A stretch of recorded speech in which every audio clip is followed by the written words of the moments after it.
নতুন একটা ভিডিওর সাথে তোমাদেরকে জানাই অনেক অনেক স্বাগতম। আশা করি তোমরা সবাই ভালো আছো, সুস্থ আছো। আমিও ভালো আছি, সুস্থ আছি। আজকে একদম নতুন ভিডিও নিয়ে তোমাদের পাশে চলে আসলাম। নতুন ভিডিও বলতে গেলে বৃষ্টির একদম ভবিষ্যতের থেকে আরম্ভ করে ওর বাল্যকাল কিভাবে কেটেছে বা ওর বর্তমান কাল পর্যন্ত ওর ওর সাথে কি কি হয়েছে সবটাই তোমাদেরকে তুলে ধরবো। তো বৃষ্টির বিষয়ে কিন্তু অনেকে রয়েছে ভিডিও বানিয়েছে, কিন্তু কয়েকজন দিদিভাই রয়েছে আর কয়েকজন বোন রয়েছে তারা কিন্তু বৃষ্টির প্রথম থেকে ভিডিও দেখে তার জন্য বৃষ্টির বিষয়ে সঠিক খবর দিতে পেরেছে। আর কয়েকজন আমি দেখলাম তারা কিন্তু বৃষ্টির বিষয়ে সঠিক খবর দিতে পারেননি।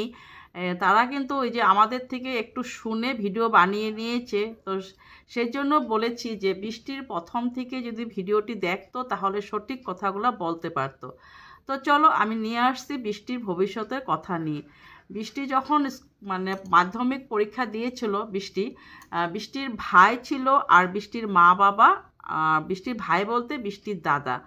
তো বৃষ্টির বাবা অ্যাকচুয়ালি চাকরি করে, ওর সেন্ট্রাল গভর্নমেন্টের চাকরি করে বৃষ্টির বাবা।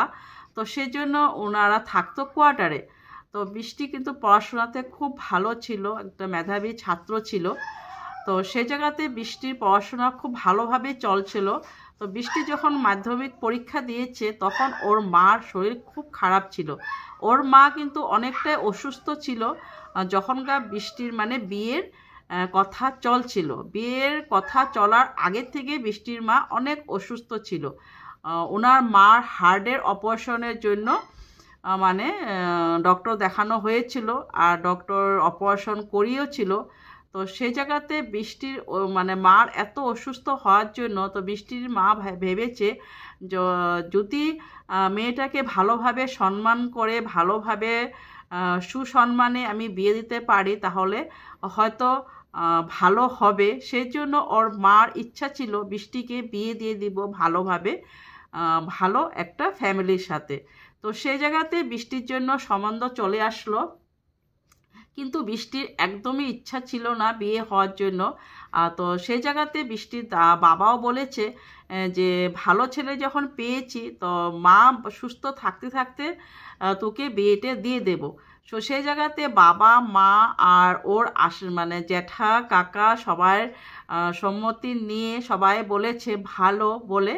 তো বৃষ্টিও মা বাবার দিকে তাকিয়ে, ও কিন্তু এরকম একটা মেয়ে ছিল মা বাবার উপরে কোনো কথা বলতে পারতো না।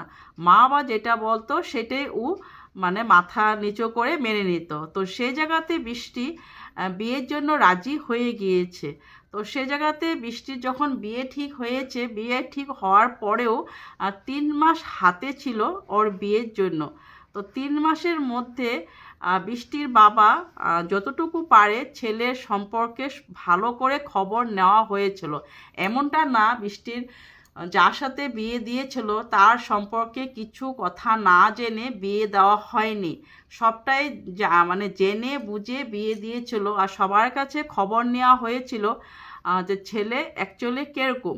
তো সবাই বলেছে যে না ছেলে ভালো, ওদের ফ্যামিলিও ভালো। তো সেই জন্য বৃষ্টির বাবা একদম চোখ বন্ধ করে বৃষ্টিকে বিয়ে দিয়ে দিয়েছিল।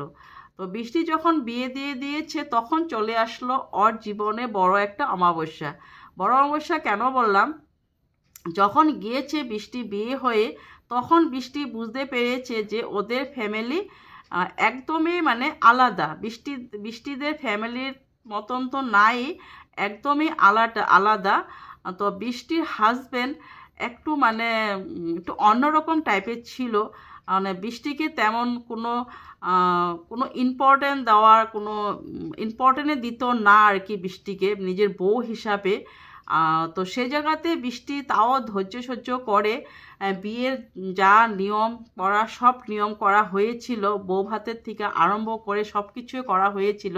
যখন ও অষ্টমঙ্গল করতে আসছে তখন ওর মানে পুরা ও বুঝে গিয়েছে ওর যার সাথে বিয়ে হয়েছে ছেলেটা কিন্তু একদমই আলাদা, একদম স্বভাব চরিত্র থেকে আরম্ভ করে কোনো দিকে ছেলেটা ঠিক ছিল না। তাও ও মা বাবাকে কিচ্ছু বলতে পারেনি। ও মা বাবাকে কিচ্ছু না বলে ও চুপ করে শ্বশুরবাড়িতে রয়েছিল। তো সে জায়গাতে যখন কিছু বলতে যেত শ্বশুরবাড়ির কাউকে, তখন ওকে বোঝানো হতো যে তুমি চুপ করে থাকো, একদিন না একদিন ঠিক হয়ে যাবে, না হলে তুমি নিজে মানিয়ে নাও ওকে। এভাবে বলে, ওর যে এক্স হাজব্যান্ডের কথা বলছি, তো এইভাবে বলে কিন্তু ওকে চুপ করে রাখতো। তো এইভাবে যখন ওর হাজব্যান্ড বাইরে পুনেতে চাকরি করতে গিয়েছিল, তখন বৃষ্টিকে রেখে গিয়েছিল ওর শ্বশুরবাড়িতে। তখন তাও বৃষ্টি শ্বশুরবাড়িতে রয়ে গিয়েছিল। তো সে জায়গাতে ওর নিজে অনেক জিদ করে, অনেক মানে কান্নাকাটি করে ও চলে গিয়েছিল দুবাইতে। দুবাই যখন গিয়েছে তখন ও ওর হাজব্যান্ডের সাথে থাকতে পারেনি। সে জায়গাতে ওকে কিন্তু অনেকবার টর্চার করা হয়েছিল, মানসিক শারীরিক সব দিকের থেকে টর্চার করা হয়েছিল। তাছাড়া তোমরা তো সেটা নতুন না, সবাইয়ের মুখে মুখে এখন চলছে যে বৃষ্টিকে যে রড দিয়ে পিছন দিকে আঘাত করা হয়েছিল। তো সেই আঘাতের জন্য আজকে ওর এই মানে পর্যায়ে অসুখটা চলে গিয়েছে। সেটা নতুন করে আমি কিছু বলবো না, সেটা তোমরা প্রত্যেকটা বৃষ্টির ভিডিও যারা বানায় তাদের ভিডিও থেকে পেয়ে গিয়েছো। তো সেটা থেকে ও কিন্তু যখন দুবাই থেকে চলে আসছে নিজের শ্বশুরবাড়িতে, তখনও কিন্তু নিজের বাচ্চাকে নিয়ে ও অনেক কষ্ট করেছিল। যখন ওর বাচ্চা অর্ক গায়ে ছিল তখন কিন্তু বৃষ্টিকে খাওয়া দাওয়ারও খুব কষ্ট দিয়েছিল। যখনও বৃষ্টিকে খাওয়া দেওয়া হতো মানে মেপে মেপে খাওয়া দিত। যদি কখনো চাউলের বস্তা থেকে চাউল একটু কমে যেত, সেটাও নাকি মাপা হয়েছিল, তো সেটাও মেপে দিয়েছিল ওকে খাওয়া দিতে। তো সে জায়গাতে বৃষ্টি এইভাবেই একটা বাচ্চাকে জন্ম দিয়েছিল। বাচ্চাকে জন্ম দেওয়ার পরও বৃষ্টি ভেবেছিল যে হয়তো ওর ভালো দিন আসবে, এই বাচ্চাটাকে মুখে দেখে ওর হাজব্যান্ড হয়তো চেঞ্জ হবে। কিন্তু না, কোনো দিনই ওর হাজব্যান্ড চেঞ্জ হয়নি। আর অন্য মেয়েদের সাথে বৃষ্টির এক্স হাজব্যান্ড অন্য মেয়েদের সাথেও কিন্তু রিলেশনশিপে থাকতো। তো সেই জায়গাতে বৃষ্টি অনেক চেষ্টা করেছিল যাতে নিজের পাশে ভালো করে নিয়ে আসতে, নিজের সাথে রাখার অনেকটাই চেষ্টা করেছিল। তারপর চলে আসলো কলকাতা যে ফ্ল্যাটটা নিয়েছে, এমন সবাই বলেছে যে কলকাতার ফ্ল্যাটটা আর মানে ওর হাজব্যান্ডের ছিল। অ্যাকচুয়ালি না, কলকাতার ফ্ল্যাটটা ও আর ওর হাজব্যান্ড দুজনে মিলেই নিয়েছিল, দুজনের নাম ছিল কলকাতার যে ফ্ল্যাটটা ছিল। তো সেখানে কিন্তু ও অনেক চেষ্টা করেছিল যাতে বৃষ্টি ওর সাথে থাকে এসে, ওর হাজব্যান্ড, কিন্তু না, থাকেনি। ও অনেক চেষ্টা করার পরেও ও দেখছে যে ওর হাজব্যান্ড আসছে না। তো সেই জন্য ও নিজে বের হয়ে আসছে, ওখান থেকে বের হয়ে চলে আসছে নিজের বাপের বাড়িতে। তারপর আমি বলবো যে তোমরা সবাই বলো যে বৃষ্টি নাকি প্রীতমের নিজের বৌদি। না, অ্যাকচুয়ালি বৃষ্টি প্রীতমের নিজের বৌদি না। বৃষ্টির মানে এক্স হাজব্যান্ডের দাদু আর প্রীতমের দাদু, তারা একসাথে একটা মাটি কিনেছিল, সেই মাটিতেই ওরা বাড়ি বানিয়েছিল। তো সেই বাড়িতে বৃষ্টির মানে হাজব্যান্ডের দাদু আর প্রীতমের দাদু তারা একসাথে ছিল, সেই জন্য প্রীতমও একসাথে ছিল। যেহেতু প্রীতমের বাবা যদি, তো প্রীতম তো সেইখানেই থাকবো। সেই সোর্সে প্রীতম ছিল দেওর, যে নিজের দেওর না।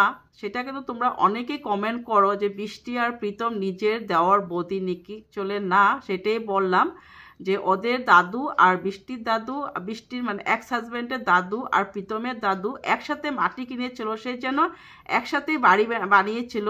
তো সেই সূত্রে প্রীতমের বৌদি হতো।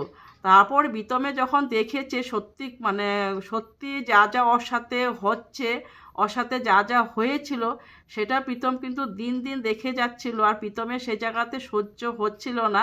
তো সেই জন্য প্রীতম অ্যাকচুয়ালি প্রীতম অনেক বৃষ্টির প্রতি একটু ভালোবাসাটা বেশি ছিল। কারণ একটা মেয়েকে এভাবে যদি রোজ মারধর করা হতো, মানে সিগারেটের স্যাকেট থেকে আরম্ভ করে অনেক কিছুর থেকে টর্চার করা হতো, প্রীতম সব জায়গায় সব কিছুই জানতো, সব বিষয়ে ও কিন্তু মানে জ্ঞাত ছিল আর কি।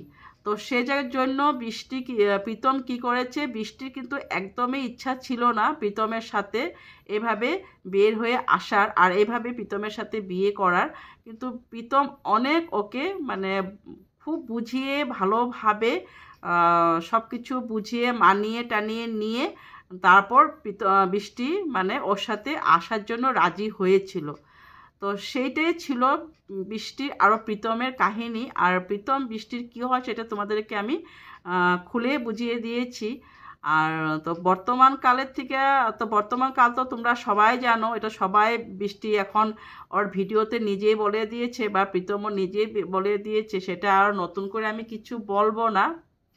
আর হ্যাঁ, বৃষ্টির দাদা কি কথা বলেছে, বৃষ্টির দাদার নাম অভি, সেটা কিন্তু অনেকে ভুল বলছে। বৃষ্টির দাদার অভি নাম না বলে কেউ বলেছে প্রণয়, কেউ বলেছে আয়ুষ, এরকম অনেকটাই কথা বলেছে। সেই জন্য বলছি বৃষ্টির ভিডিওগুলো ভালো করে দেখলে সবাই ভালো করে জানবে, তাহলে সঠিক খবরটা বলতে পারবে আর কি। তো সেটাই সবটা জেনে গিয়েছো তোমরা। তো সেই জায়গাতে আমি বলেছি যে বৃষ্টির বাবা কিন্তু, আমরা কিন্তু সবাই বলেছিলাম যে বৃষ্টির বাবা বহুত বড় একটা ভুল করেছে এই ছেলের সাথে বিয়ে দিয়ে। হ্যাঁ, এই ভুল তো করেছে, সেই ভুলের জন্য হয়তো আজকে বৃষ্টির বাবারও মনে অনেক দুঃখ। আর সেই জায়গাতে বৃষ্টির মা বাবারও এখন অনেক মানে প্রীতমকে পেয়ে অনেকটাই মনটা খুশি যে এখন মানে বৃষ্টি একটা সঠিক সিদ্ধান্ত নিয়েছে, একটা ভালো ছেলে হাত ধরে চলে আসছে। তো সেই জায়গাতে বৃষ্টির মা বাবা এখন প্রীতমকে দেখে অনেক মানে সান্ত্বনা হয়। তো সেই জন্য প্রীতমের সাথে রেখে বৃষ্টির মা বাবা চলে গিয়েছিল নিজের বাড়িতে। তখনও কিন্তু অনেকে বলেছিল যে বৃষ্টির মা বাবা কেমন বৃষ্টিকে ছেড়ে চলে গেল। তো জানে বৃষ্টিকে এভাবে দেখাশোনা করছে প্রীতম, তো সেই জন্য ছেড়ে চলে গিয়েছিল। যাই হোক, এখন যেটাই হয়েছে না হয়েছে সবটাই মানিয়ে গুছিয়ে প্রীতম আর বৃষ্টি এখন খুব সুন্দর করে বৃষ্টির বাড়িতে চলে গিয়েছে। আর বৃষ্টির দাদাও কিন্তু বৃষ্টির পাশে রয়েছে। আর নেক্সট এখন ওরা কি স্টেপ নেবে সেটা প্রীতম কালকে বললো না। কালকে বলতে দুদিন আগে ভিডিও দিয়েছিল যে প্রীতম কি করবে, কোন জায়গায় নিয়ে যাবে বৃষ্টিকে, নেক্সট স্টেপ কি হবে, মানে আলোচনা চলছে। তো আশা করি ওরা যেখানেই যাক ভালো জায়গায় যাক আর ভালো হয়ে আসুক বৃষ্টি। আর বৃষ্টি এখন দেখছি ওদের মার বাড়িতে গিয়ে একটু মানে বেশি ইরিটেটেড হয়ে যাচ্ছে, একটু মানে রাগ হচ্ছে। কারণটা আমি মানে আমরাও বুঝছি যে কারণটা কেন। মা বাবার পাশে যাওয়ার পর একটা বাচ্চারা না বেশি মানে একটু মা বাবার থেকে আদরটা একটু বেশি চায়, তো একটুখানি একটু আহ্লাদি টাইপও হয়ে যায়। সেই জন্য হয়তো ও একটু এখন বাচ্চামি মতন করছে। তো যাই হোক, বৃষ্টি যেটাই করুক সেটাতে বৃষ্টিকে খুব ভালো লাগে, খুব মিষ্টি মেয়ে একটা। আর প্রীতম তো বৃষ্টির জন্য করেই যাচ্ছে। আশা করি বৃষ্টি যেখানেই যাক অতি শীঘ্রই সুস্থ হয়ে যাবে। আর আমরা যদি সবাই ওর পাশে থাকি তাহলে নিশ্চয় বৃষ্টি অতি শীঘ্রই সুস্থ হয়ে যাবে। তো চলো বন্ধুরা, যতটুকু জানি তোমাদেরকে আমি জানিয়েছি, আর তার থেকে আর বেশি জানাবো না, কারণ যদি বেশি জানিয়ে দিই তাহলে কিন্তু আরও ভরে ভরে কমেন্ট আসবে আমার জন্য, বেশিরভাগ নেগেটিভ কমেন্টে আসে। তো সেটাই। তো চলো বন্ধুরা, আজকের জন্য ভিডিওটা এখানেই রাখলাম। যদি তোমাদের আমার মতামতের সাথে তোমাদের মতামত মিলে তাহলে প্লিজ আমার চ্যানেলটাকে লাইক শেয়ার সাবস্ক্রাইব করে দিও, যত পারো শেয়ার করে দিও। তো আজকের মতন এখানে, কালকে নতুন একটা ভিডিও নিয়ে তারপর তোমাদের পাশে চলে আসবো। তো গুড নাইট, বাই বাই।